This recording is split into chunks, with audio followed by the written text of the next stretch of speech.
Years ago, I asked him why there are no songs and why people aren't dancing. And maybe it was my age that saved me from a slap. I hadn't seen him shed tears for the shadow he had to bury, as I had a similar shadow that followed me all the time, echoing through all right and wrong, in solitude or throng. And maybe at times as such, I took it for granted. I had seen people before, filling up their plates like there is no tomorrow. Something that happened in every occasion, so vivid, so distinct, rendering me unable to distinguish the boundaries between joy and sorrow.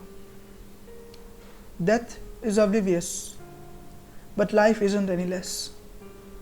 While cliches and conflicts build us up, it becomes rather difficult to separate order from a mess.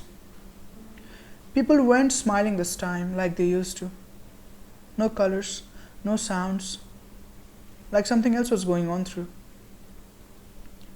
In a rather muted pace, neither I could see spectrums of joy dripping from any of those plates. And he was right there, like a moon dressed in pale and silent.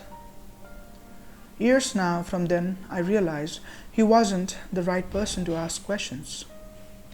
I reckoned the sounds and laughs are missing, and deliberately asked him, "Why is nobody dancing?"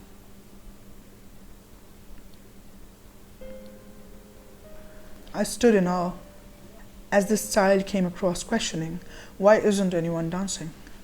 while I'm trying to bear it all at my father's funeral feast. There he comes, asking why there's no sound or colors. I know I can't blame him, for he doesn't know a thing, and probably I don't know things too either.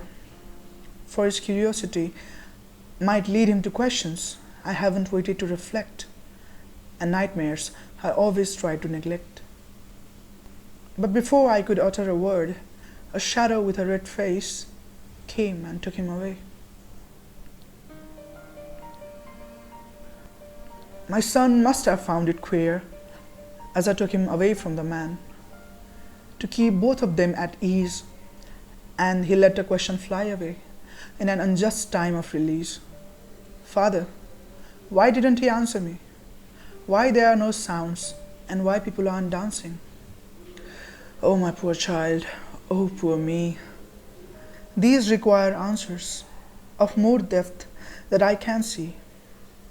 For tenderness can't define death, and death can't explain life. It's just the separation of the energy from the mortal which keeps us on the drive.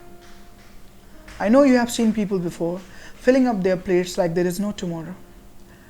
But the silence here today is the result of a sorrow, for a shadow no longer exists. And may life teach you these, for where its idea tends to start, my reflection can barely reach. So all I said was, "Son, there is no song and dance in occasions as such." He was asking for more, and I silently apologized, because maybe even I didn't know much.